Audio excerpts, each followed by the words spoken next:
Greetings, family. This is Dr. Kia Pruitt. It is August the 4th, 2022, and the time is around 2:22 p.m. So we have wonderful news coming out of Greece actually today. But this was reported in a Greece newspaper, but it has been reported in other newspapers as well. Now, you all know we are in the NESARA era. So you're going to hear a lot of news about gold in this golden era of NESARA and GESARA, and you're going to hear a lot of news using constitutional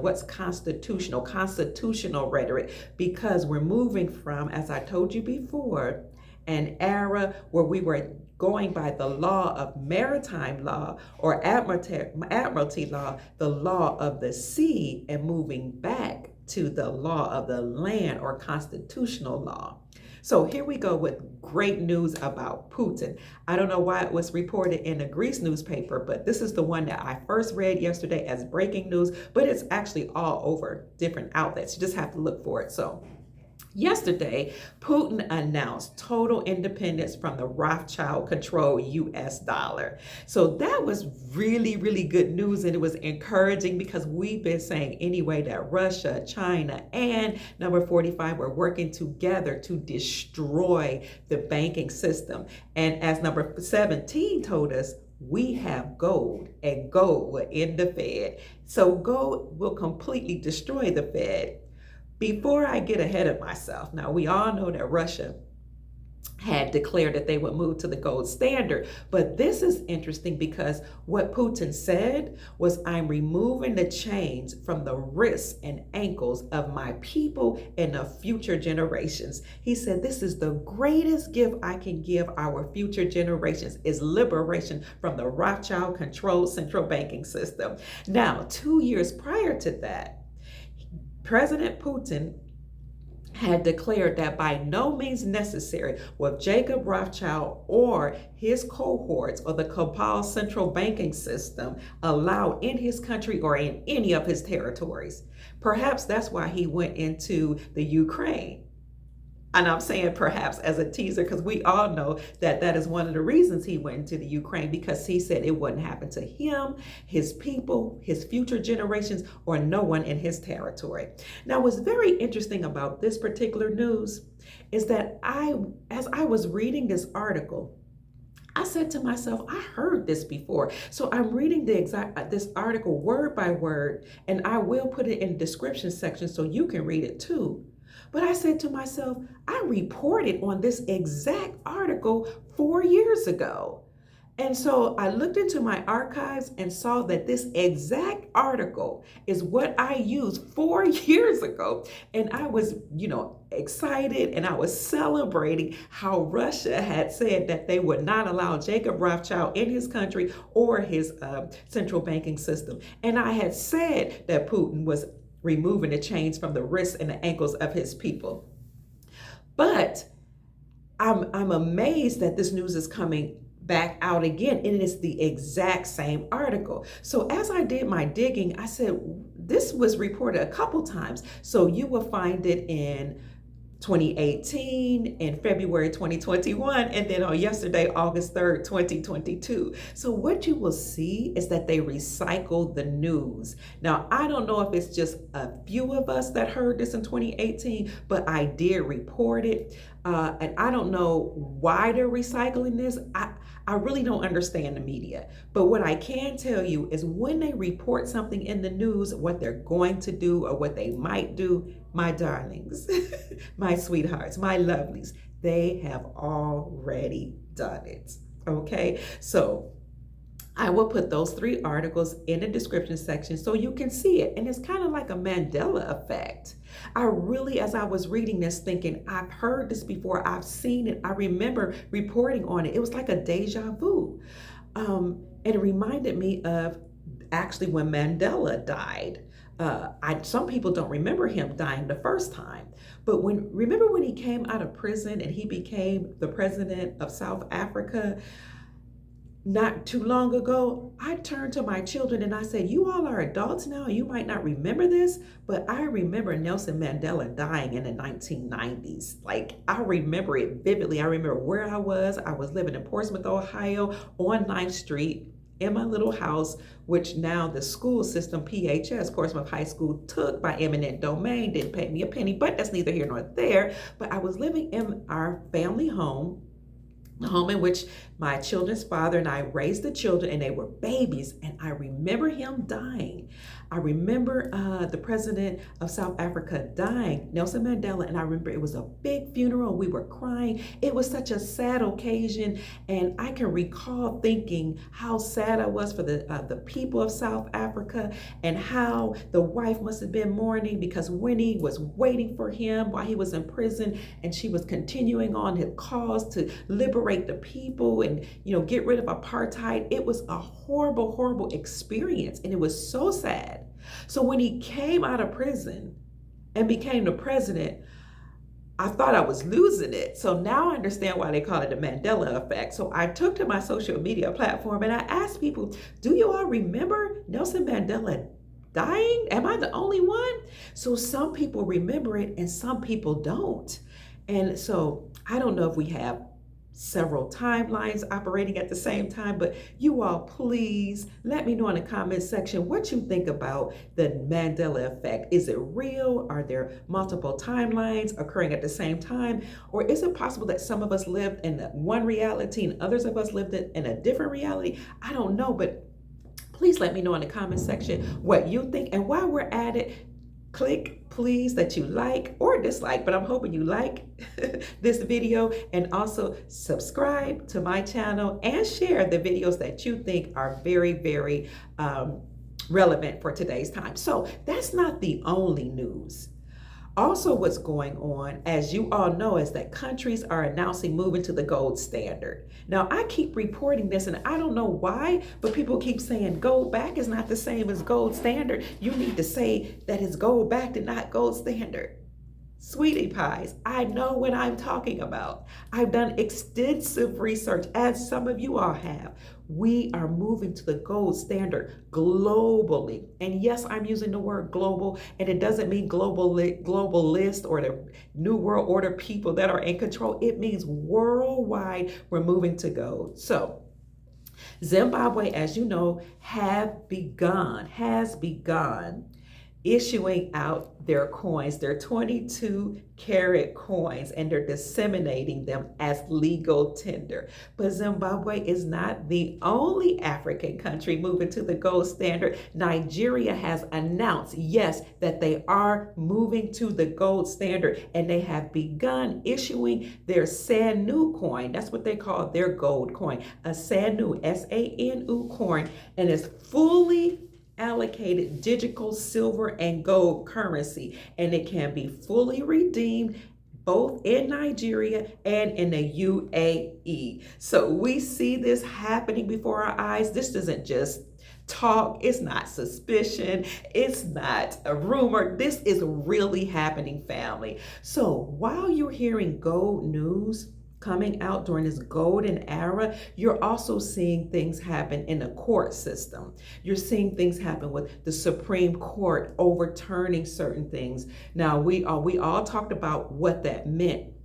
Literally, when they overturned certain things, that they were literally overturning things that had been ruled, but they're also speaking in codes. So as I said, when Roe versus Wade was overturned, the coded message in that is that we were leaving, row, row, row your boat is indicative of water. So we were leaving Admiralty and Maritime law, or law of the water, law of the sea, and returning back to law of the land, or constitutional law. Now that's important, because when you hear of cases being discussed, you're going to start hearing people talk about constitutional rights and whether or not somebody's rights were constitutionally violated. So this is another thing that came out. Breaking news today that officers who were involved in the Breonna Taylor's death were actually charged. Yes, ma'am. Yes, sir. This came out today at 1:39 p.m. So why is that important? Now, I am from Louisville, Kentucky. That the state of my nativity is actually Ohio. I was raised in Cleveland, Ohio, but I spent most of my adult years in Louisville, Kentucky, and that's where I raised my children. So when the Breonna Taylor case broke out, I was very involved in filming the riots. I was very involved in reporting what was going on. But let's talk about the news. So this is from CNN. 4 current and former Louisville police officers that were involved in the Breonna Taylor, the deadly Breonna Taylor violation or home inclusion or home invasion, including detectives who worked on a search warrant and the ex-officer accused of firing blindly into her home, have been charged with civil rights violations and other counts, Attorney General Merrick Garland said on Thursday. The charges mark the first federal counts leveled against any of the officers involved in the botched March 2020 raid. And in addition to civil rights offenses, federal authorities charged the 4 with unlawful conspiracies, unconstitutional use of force, and obstruction, Garland said. Former Detective Joshua Gaines, 40 years old, Detective Kelly Goodlett, and Sergeant Kyle Meany, 35, were charged with submitting a false affidavit to search Taylor's home ahead of the Louisville Metropolitan Police Department's raid. And then they worked together to create a false story, end quote, in an attempt to escape responsibility for their roles in preparing the warrant affidavit that contained false information according to court documents. Ex-detective Brett Hankinson is alleged to have willfully used unconstitutionally excessive force when he fired his service weapon into Taylor's apartment through a covered window and covered glass door. He's charged with depriving Taylor and a guest in her home of their constitutional rights by firing shots through a bedroom window, quote unquote, that was covered with blinds and a blackout curtain, the U.S. Department of Justice said. The 46-year-old also faces charges of depriving 3 of Taylor's neighbors of their constitutional rights, as according to the indictment, the bullets that he fired through a wall in Taylor's home and into an adjacent apartment. Now, I wanted to read that article word for word so that you can hear the language. The language talks about constitutional rights being violated, what the officers did that were unlawful and unconstitutional. This is a win because we typically don't hear of officers being charged with anything when they violate the constitutional rights of anybody, of any beings. So this is a win for the people. This is a win for Miss Taylor. This is a win for her family. This is a win for us all across the globe, that no longer will we allow any policy enforcers or any MS-13 members to take away our constitutional rights or to end any of our lives. Now, I mentioned MS-13 because a lot of our policy enforcers and police departments were infiltrated by MS-13 gang members, unbeknownst to us. And so their whole goal was to annihilate a lot of us, to eliminate the population or to reduce the population. So you saw a lot of MS-13 members crossing different borders. And that's why 45 put up gates and fences and tightened security along the borders. So when I reported this a long time ago, people didn't believe me, but I lived in California. My family, I have a lot of family in California. I spent time there. So I know about border patrol and things that happen across the border. So what you had was a lot of people crossing the border pretending to be Mexicans. They were a lot of Arabs, a lot of Mexicans, and a lot of Caucasian, melanated people, all other people that were presenting as Mexican, but were actually a part of MS-13. Now, I'm not saying these officers that were involved in the Breonna Taylor case were MS-13 members, but some of them are gang members. Now, I can tell you some personal stories about some of these officers that I have not shared, although I'll just say that there has been a lot of problems, out of Louisville, Kentucky, with officers mistreating everyday people, civilians, and people classified as Black or Indigenous people. There's been a lot of drug activity allegedly that goes on behind the scenes, and there's been a lot of violation of constitutional rights.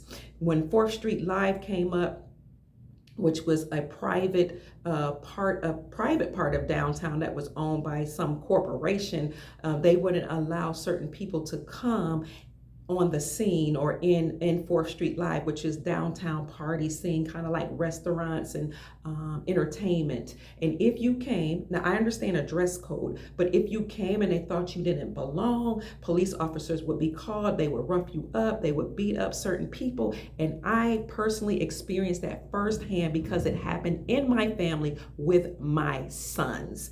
And although, praise God, none of them, their life was not taken. They were severely hurt. I did hire help, but you have to keep in mind that a lot of the people in law enforcement know the police officers and they work in tandem. And so even though my sons got off because they did nothing wrong, they were accosted and beat up by the police because they were in 4th Street Live and they didn't have the right color. Although I had a PhD and I threw a small party for professionals there, they saw my sons who were melanated, who were too black for them, and they abused them and accosted them and did tase them and all kinds of things. Now, this is the first time I've spoken publicly about that. So all the charges were dismissed, but I did try to file a civil case, and of course it was botched. And you got to keep in mind, they all work together. Now, I love my lawyer friends, I love my judge friends, but I have to say, they can only do so much, and it was very tough. So this is a big win for Breonna Taylor and for everybody who's had a big problem with the police officers in Louisville, Kentucky, and all across the country. So friends and family members, again, you heard the language of constitutional rights being violated, because we have two constitutions in America: the Constitution of the United States Corporation and the Constitution for the United States of America, the country. Of is the language of the corporation, for is the language of the country. So when you talk about the Constitution of the United States, they will tell you what's legal. So legal is different from lawful. Legal is involved with statutes and codes and the statutes that they created in correlation with the corporation. But lawful is what's constitutional. So oftentimes when you hear people say this is illegal or this is legal, it has nothing to do with the Constitution for the United States of America, the lawful constitution of our country. Legal rights, again, legalities have to do with statutes, codes, and otherwise of the unlawful, illegal, nefarious corporation of the United States corporation, or the entity, the corporate entity, which, by the way, is bankrupt and over with. It's done with. The United States corporation is gone. The Rothschild banking system is gone, and the people are being liberated. So family, get excited. I'm sorry about Miss Breonna Taylor's death. I'm sorry about all the bad news and all the things that we've endured as a people and all the slavery that we've endured all across the planet. But the good news is that we've been liberated, and we're seeing this come out now in the mainstream media. So I want to hear your thoughts about this. My name is Dr. Kia Pruitt. I hope I've served to raise your vibrations today and to bring you some news that lets you see that we should be encouraged and strengthened and united together, because we're all in this together. We've been enslaved together and we're being liberated together. We have entered the golden era. Remember, where we go one, we go all. So let's stand firm in our unity and help each other celebrate this wonderful, exciting time. I love you. I'm out of here. I'll talk to you soon. Take care. Peace. Make it a great day. And let's all make America great again. And let's make Earth great again. Talk to you soon.